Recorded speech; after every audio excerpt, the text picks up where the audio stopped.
Dalam ajaran Buddha, kehidupan tidak hanya terbatas pada apa yang dapat kita lihat dengan mata manusia. Di balik tirai keberadaan, terdapat dimensi-dimensi lain tempat makhluk terlahir sesuai dengan kualitas batin dan tindakan mereka. 4 alam menderita, neraka, Peeta, Asyura dan Tiracana, digambarkan sebagai wilayah yang dipenuhi kesakitan karena energi karma yang berat dan belum terselesaikan. Meskipun tampak seperti kisah mistik, sesungguhnya ajaran ini menyimpan pesan moral yang dalam tentang arah batin manusia. Penderitaan di 4 alam ini bukanlah hukuman, melainkan konsekuensi alamiah dari benih karma yang ditanam makhluk. Sama seperti bayangan yang mengikuti tubuh, karma mengikuti kesadaran. Maka lahirlah makhluk-makhluk di alam yang sesuai dengan pola pikir, ucapan, dan tindakan mereka. Pembahasan tidak dimaksudkan menakut-nakuti, tetapi sebagai pengingat tentang pentingnya menjaga batin. Ketika Buddha menjelaskan alam-alam penderitaan, beliau menyingkap tirai yang biasanya tidak dapat dilihat oleh manusia biasa. Gambaran-gambaran itu bersifat simbolis sekaligus nyata, bukan sekadar cerita, tetapi cermin yang memantulkan kondisi batin kita sendiri. Sebab sejatinya, setiap makhluk membawa sorga maupun nerakanya sendiri melalui pikiran. Dengan memahami 4 alam menderita, kita diajak untuk mengenali kecenderungan batin yang bisa menyeret kita ke arah bawah. Bukan untuk menimbulkan ketakutan, tetapi untuk menumbuhkan kesadaran bahwa hidup tanpa kebajikan hanyalah jalan panjang menuju penderitaan, sedangkan hidup dengan cinta kasih dan kebijaksanaan adalah jalan menuju pembebasan. Mari simak video ini sampai selesai, dan tanpa berlama-lama ayo langsung saja kita mulai. Pertama, alam neraka. Alam neraka dalam ajaran Buddha bukan hanya tempat siksaan fisik, tetapi sebuah dimensi batin yang terbuat dari energi kebencian, kekejaman, dan kemarahan yang tidak pernah dilunakkan. Makhluk yang terlahir di sini seolah-olah ditenggelamkan dalam kegelapan pekat yang tidak mengenal pagi. Tidak ada cahaya, tidak ada kelembutan, hanya atmosfer yang mengandung kesengsaraan murni. Lingkungan fisik neraka, api, belenggu, suara jeritan, sesungguhnya adalah manifestasi dari batin mereka sendiri yang selama hidup penuh kekejaman dan tanpa welas asih. Di alam ini, waktu tidak lagi mengalir seperti di dunia manusia. Setiap detik terasa seperti 1000 tahun, sebab penderitaan tidak pernah berhenti. Bayangkan rasa sakit yang tidak bisa dihindari, tidak bisa dilawan, dan tidak bisa diredakan. Panas yang membakar hingga terasa menembus tulang, lalu di saat lain berubah menjadi dingin yang menggigit seperti ribuan jarum es. Tetapi penderitaan fisik itu hanya simbol. Penderitaan batinlah yang membuat makhluk neraka merasa seolah-olah tidak ada jalan keluar dari keputusasaan yang tak berujung. Kehidupan di alam neraka terasa seperti terjebak dalam mimpi buruk yang sadar. Makhluk di sana masih memiliki ingatan samar tentang kehidupan sebelumnya, terutama tindakan kejam yang mereka lakukan, dan kesadaran itu menghancurkan mereka dari dalam. Mereka menyadari bahwa segala penderitaan ini bukan datang dari luar, tetapi dari benih kebencian yang mereka tanam dengan sengaja. Yang menyakitkan bukan hanya apa yang mereka alami, tetapi apa yang mereka sadari, bahwa mereka sendiri yang menuntun diri ke tempat ini. Penyebab kelahiran di alam neraka selalu berakar pada batin yang keras dan tak terkendali, kemarahan yang membara, kebiasaan menyakiti makhluk lain, tindakan kejam yang dilakukan tanpa penyesalan, serta kesenangan dalam melihat penderitaan orang lain.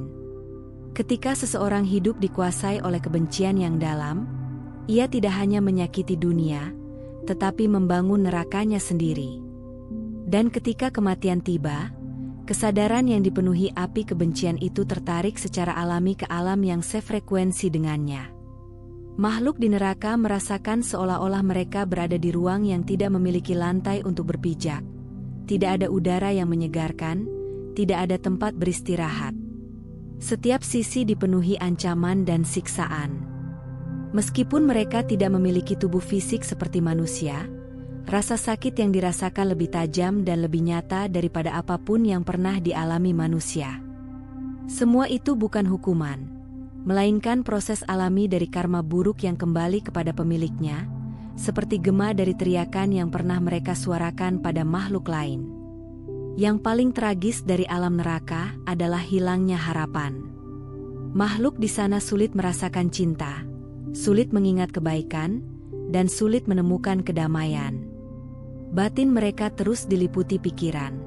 Mengapa aku dulu begitu kejam? Bagaimana aku bisa kembali? Dan karena durasi di alam ini sangat panjang, mereka merasakan putus asa yang menghancurkan, seperti ditinggalkan oleh seluruh alam semesta. Inilah penderitaan yang melampaui fisik. Penderitaan karena kesadaran yang terus tersiksa oleh penyesalan dan kebencian. Namun, bahkan di alam ini, ada secercah ajaran penting. Neraka bukan tempat kekal. Ketika karma buruk habis, makhluk itu akan terlahir kembali di tempat lain. Kehidupan di neraka menjadi pelajaran keras bahwa kemarahan dan kebencian tidak pernah membawa kemenangan, hanya kehancuran batin. Dan bagi kita yang masih hidup sebagai manusia, gambaran tentang niraya adalah sirene peringatan, bahwa membiarkan hati dikuasai kebencian sama saja dengan menciptakan neraka di masa depan. Jalan keluar selalu dimulai dari saat kita memilih untuk mengendalikan amarah, menumbuhkan cinta kasih, dan melunakkan hati. Kedua, alam binatang. Alam binatang adalah dunia yang penuh ketidaktahuan, ketakutan, dan pergulatan tanpa akhir. Bagi manusia, kehidupan tampak luas dengan pilihan dan kemungkinan, tetapi bagi makhluk di alam binatang, hidup hanyalah lingkaran sempit. Bertahan hidup, mencari makan, menghindari predator, dan mencukupi naluri dasar. Kesadaran mereka terkungkung oleh batasan kelahiran, seolah-olah mereka berada dalam ruangan yang gelap dengan pintu yang terkunci rapat, tidak mampu melihat luasnya realitas batin yang pernah mereka miliki. Rasa hidup di alam binatang adalah rasa hidup tanpa kepastian. Setiap hari adalah ancaman. Setiap suara asing bisa berarti bahaya. Makhluk-makhluk kecil hidup dalam ketakutan yang konstan, sementara makhluk besar hidup dalam kesombongan yang rapuh. Keduanya berada dalam lingkaran penderitaan. Bahkan predator yang tampak kuat sekalipun hidup dalam gelisah, selalu waspada, selalu lapar, selalu dikejar batasan umur dan energi. Tidak ada momen aman sepenuhnya, tidak ada kedamaian batin yang stabil seperti yang bisa dicapai manusia. Penderitaan di alam ini bukan hanya tubuh yang mudah disakiti, tetapi batin yang tumpul dan terselubung kabut ketidaktahuan. Makhluk di alam binatang tidak mampu memahami dharma, tidak mampu bermeditasi, tidak mampu membedakan benar dan salah secara jernih. Kesadaran mereka terperangkap di tingkat rendah.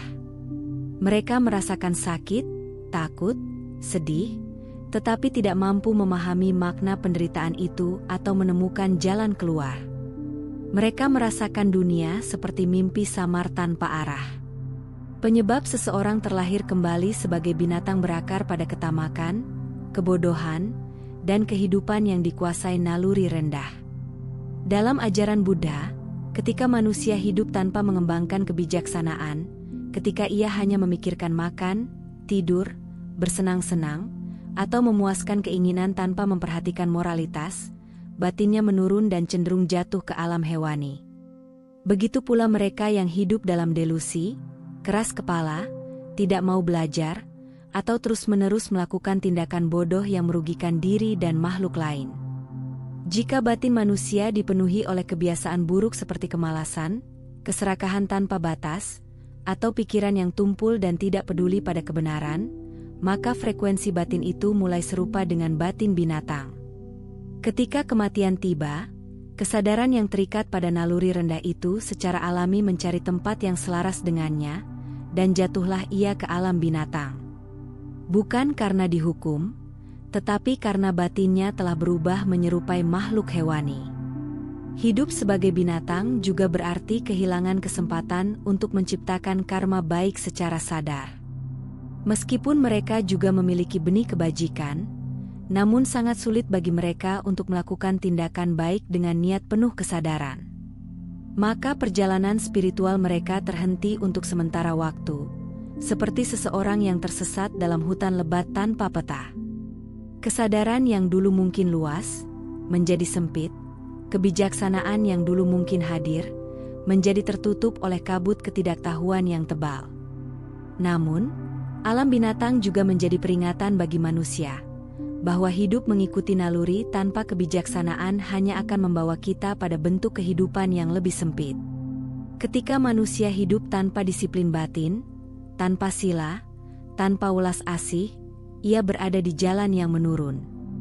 Alam binatang mengajarkan bahwa kebijaksanaan adalah anugerah besar, dan kehilangan kecerdasan batin adalah salah satu penderitaan terdalam. Maka selagi masih terlahir sebagai manusia, kita diingatkan untuk menggunakan kesempatan ini sebaik-baiknya, untuk belajar, berbuat baik, mengembangkan cinta kasih, dan menumbuhkan kebijaksanaan agar kesadaran kita tidak jatuh ke tempat yang lebih gelap. Sebelum dilanjut, jika apa yang Anda pahami dari video ini membawa manfaat, kami dengan rendah hati mengajak Anda untuk mendukung Rakit Tua dengan memberikan like dan subscribe.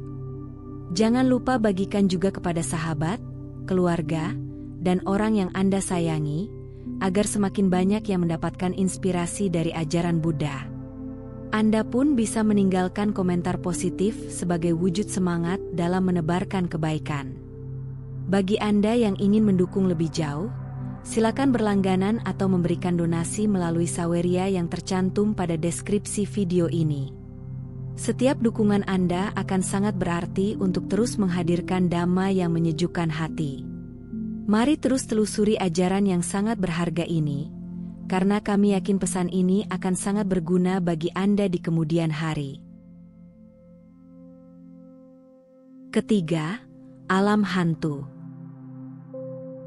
Alam hantu disebut dengan peeta. Ini adalah gambaran paling menyayat tentang penderitaan akibat keinginan yang tidak pernah terpuaskan. Para makhluk ini digambarkan dengan tubuh kurus kering, wajah pucat, perut besar yang selalu lapar, tetapi mulut kecil yang hampir tak dapat menelan apapun. Gambaran ini bukan sekadar bentuk fisik, melainkan simbol dari batin yang ditelan keserakahan, keinginan yang besar, kemampuan menikmati yang sangat kecil. Sebuah kehidupan yang terus meminta, tetapi tak pernah menerima. Di sana, setiap langkah para peeta adalah pengejaran tanpa akhir. Mereka melihat makanan, air, atau apapun yang tampak seperti pemenuhan keinginan, tetapi begitu mereka mendekat, semuanya berubah menjadi abu panas, nanah, atau darah busuk. Mereka merasakan lapar yang tidak pernah berhenti, haus yang tidak pernah reda, dan kerinduan yang tidak pernah terpenuhi. Rasa sakit yang mereka alami bukan hanya fisik, tetapi batin yang terus menyala-nyala dalam api kemelekatan. Ini adalah alam yang memperlihatkan betapa keinginan yang tidak terkendali dapat menciptakan penderitaan yang tak berujung. Hidup sebagai peta adalah hidup dalam ketidakpuasan yang tidak pernah memberi ruang bagi kebahagiaan. Para makhluk ini berlari ke sana kemari, tetapi tidak pernah tiba. Mereka melihat kebahagiaan, tetapi tidak mampu meraihnya. Segala sesuatu yang tampak indah berubah menjadi penderitaan. Ini mencerminkan kehidupan manusia yang dikuasai oleh keserakahan, selalu merasa kurang, selalu membandingkan diri, selalu mengejar kesenangan baru tetapi tidak pernah puas. Mereka yang hidup hanya untuk memuaskan nafsu akan merasakan sedikit demi sedikit bahwa tak ada hal di dunia yang benar-benar dapat mengisi kekosongan batin. Penyebab kelahiran di alam peta berakar pada keserakahan, kebahilan, dan kemelekatan berat yang dilakukan selama hidup sebagai manusia. Mereka yang selalu merampas, menahan harta, tidak mau berbagi, atau hidup dalam rasa tak pernah cukup, menyuburkan benih yang selaras dengan alam peeta. Ketika kematian tiba, kesadaran yang penuh keinginan itu tertarik secara alami ke dimensi ini, tempat yang memantulkan kondisi batin mereka sendiri. Tidak ada makhluk yang menghukum mereka. Penderitaan itu adalah buah dari pikiran mereka yang tak pernah mengenal batas. Alam hantu menjadi pengingat mendalam bagi manusia, bahwa kebahagiaan sejati tidak datang dari memenuhi semua keinginan, melainkan dari membebaskan diri dari keinginan yang berlebihan. Ketika seseorang belajar memberi, melepas, dan merasa cukup, ia sedang membersihkan benih-benih peta dari batinnya. Gambaran para hantu kelaparan mengajarkan bahwa keinginan yang tidak pernah dipuaskan adalah siksaan bagi pemiliknya, dan hanya kebijaksanaan yang mampu meredam api kehausan itu. Selagi masih hidup sebagai manusia, kita diberi kesempatan untuk mengurangi ketamakan, memperbanyak kedermawanan, dan menemukan kemerdekaan batin yang membuat hidup menjadi ringan. Keempat, alam Asura. Alam Asura adalah dimensi gelap yang dihuni makhluk-makhluk kuat namun gelisah. Makhluk yang hidup di antara cahaya para dewa dan bayang-bayang alam menderita. Mereka bukan lemah, bukan pula miskin kekuatan, tetapi batinnya dikuasai oleh iri hati, kebencian halus, dan ambisi yang membara. Para Asura terlihat seperti pejuang yang tak pernah selesai berperang, seperti raja tanpa kerajaan, seperti penguasa yang tidak pernah menemukan kedamaian. Inilah dunia yang dibangun dari energi kompetisi, persaingan, dan keinginan untuk mengalahkan siapapun yang tampak lebih tinggi. Secara mistis, alam Asura digambarkan sebagai tempat yang dipenuhi benteng-benteng besar, arena pertempuran, dan istana megah yang tidak pernah terasa cukup bagi mereka yang tinggal di dalamnya. Para Asura memiliki kekuatan luar biasa, tubuh yang besar, aura yang membara, tetapi batinnya terus bergejolak seperti ombak yang tidak pernah tenang. Mereka ingin mencapai surga para dewa, tetapi karma iri hati mereka menahan mereka di batas alam bawah. Mereka hidup seperti makhluk yang selalu mengetuk pintu kebahagiaan, tetapi tidak pernah diperkenankan masuk, karena dendam dan kesombongan menutup jalan mereka sendiri. Rasa hidup di alam Asura adalah rasa hidup dalam konflik batin yang tidak pernah berhenti. Setiap Asura merasa dirinya lebih pantas, lebih hebat, lebih layak berkuasa, namun selalu melihat ada makhluk lain yang lebih damai, lebih bijaksana, atau lebih berbahagia daripada dirinya. Dari sinilah penderitaan mereka lahir, iri hati yang membakar, keinginan untuk naik yang tak pernah terpenuhi, dan ketidakmampuan menerima bahwa kedamaian bukan datang dari kemenangan, tetapi dari kebijaksanaan. Meski memiliki segala kekuatan, batin mereka selalu terasa kosong, seperti sumur dalam yang tidak pernah terisi. Penyebab kelahiran di alam ini berhubungan erat dengan batin manusia yang sering dibakar oleh ambisi tanpa belas kasih, kesombongan yang tidak terkendali, kecemburuan terhadap keberhasilan orang lain, dan kehidupan yang dipenuhi kemarahan halus. Mereka yang selalu merasa tidak rela melihat orang lain bahagia, selalu ingin lebih tinggi meski telah cukup, atau sering memupuk persaingan dan kebencian tanpa alasan kuat, menanam benih Asura dalam dirinya. Ketika kematian tiba, kesadaran seperti ini secara alami tertarik ke getaran alam Asura, tempat yang sesuai dengan energi batin yang penuh konflik. Penderitaan Asura bukanlah pukulan fisik atau rasa sakit jasmani, tetapi siksaan batin yang amat dalam, kegelisahan yang tidak pernah berakhir, rasa inferior yang tidak pernah hilang, dan kemarahan yang tidak pernah padam. Bahkan ketika mereka memiliki kekuatan dan kemewahan, mereka tetap merasa kurang, tetap merasa tidak setara, tetap merasa perlu bertarung untuk membuktikan diri. Perang terbesar Asura bukanlah perang melawan para dewa, itu hanyalah simbol. Perang sejati mereka adalah perang melawan bayangan diri sendiri, melawan rasa rendah diri yang mereka tutupi dengan kesombongan. Alam Asura mengingatkan manusia bahwa hidup dengan iri, ambisi liar, dan kebanggaan buta adalah jalan yang menuju penderitaan. Kita tidak perlu menunggu kematian untuk mengalami rasa Asura.